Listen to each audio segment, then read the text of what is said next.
Wherefore, part 43. As previously mentioned, October is a thin month when the normal world is less so. This reaches a peak on the 31st of October. Halloween may seem like a modern, consumer-orientated festival of plastic tat, but before that it was All Hallows' Eve, and renowned for the presence of spirits on the night before All Saints' Day. Peel back another layer and you'll find a Celtic festival called Samhain. Go deeper again and you get down into the archaeology, the layers of prehistory where there are no names. It is notoriously difficult to dig up a belief. Of course, this day in the year always existed before there were names, dates or months. An opening time. An uncertainty. It is quite naturally the day when one of the sad empty shops on Stroud's High Street reopens with colourful exterior redecoration as the Goblin Market. From the outside it isn't entirely clear what the new enterprise does, but wafts of spicy incense emerge into the street, causing people to salivate, finger their wallets and gaze towards the uninformative windows. What does the Goblin Market sell? The windows that are framed with such cheerful paint are dark behind the glass. The shop's name is a golden act of excess, truly gaudy. You can hear the poets passing in the street who cannot help but murmur, "Come by, come by." Temporarily they are co-opted into the role of goblin men. The wizards are outside the shop, trying not to draw attention to themselves. This is difficult because at the same time they are also trying to stop people from going in, and in addition trying to decide what to do. Being wizards, this is inevitably involving a lot of arguing, and it is hard to have 7 people arguing in shifts of 2s and 3s whilst also being perfectly discreet. Fortunately for them, no one much cares. The shoppers of Stroud are used to enticing market smells and jaded enough to need more than the mystery of a darkened window to lure them in. There are a number of schools of thought developing amongst the wizards. 1. That it will turn out to be a shop selling poetry and will only cause a limited amount of harm. 2. That it is a goblin market and there are actual goblins in there plotting things. They may or may not have fruit. 3. That goblins are people too and it is specious to jump to unfair conclusions about them. 4. That it might be something else pretending to be goblins. 5. Lots of things want feeding at this time of year. 6. They really should hire someone who understands how to dress a window. Isn't that sign a bit gaudy? 7. Is this where the time-travelling charity shop used to be, or was that somewhere else? 8. Would they sell us some of that incense? It smells really good. 9. If you were going to open a real goblin shop to mess with mortals, you wouldn't allude to the Rossetti poem. 10. You might. 11. Is this some kind of performance art installation thing? The attentive amongst you will note that there are more than 7 opinions. To further complicate matters, some of the wizards like to change their minds and have vehemently argued for conflicting views just for the hell of it. It is the wizard Amagin who eventually volunteers to go in.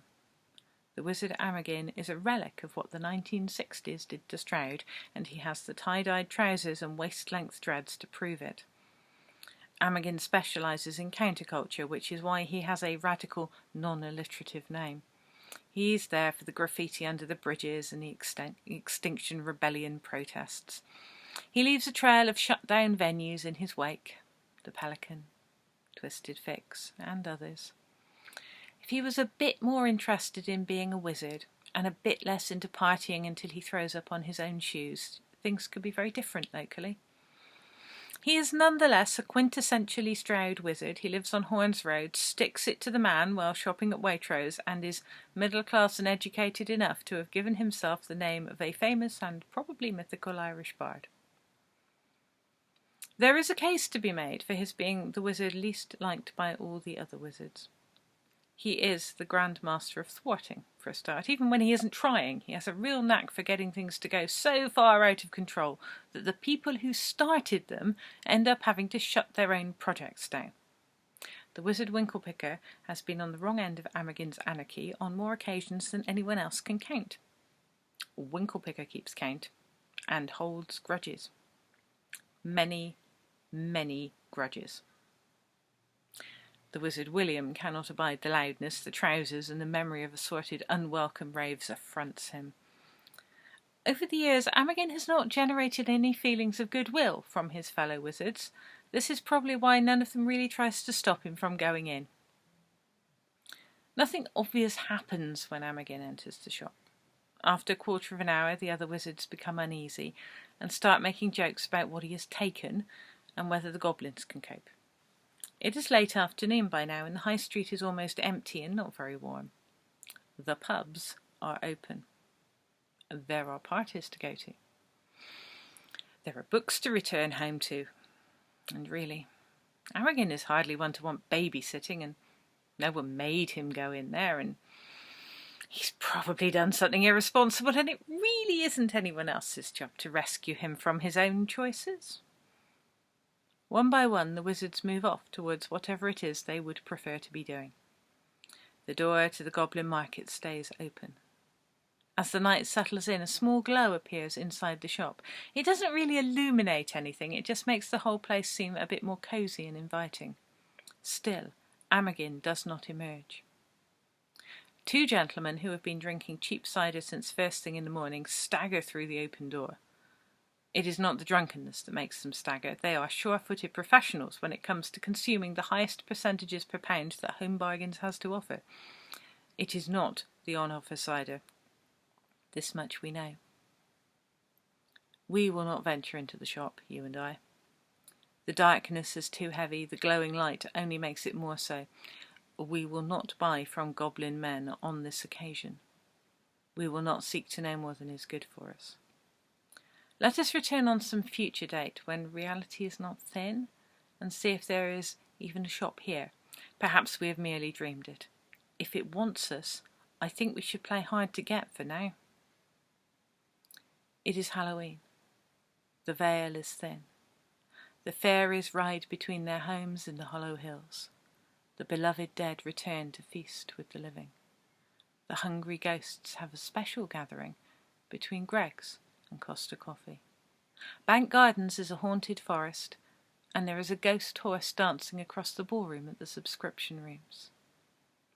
Like every town, Stroud is built upon the backs of its nameless dead, the people too poor and obscure to be noted by history. They will be waiting for you as you stagger home from your fancy dress party. They want you also to be waiting for them. But you are an ongoing disappointment in this regard.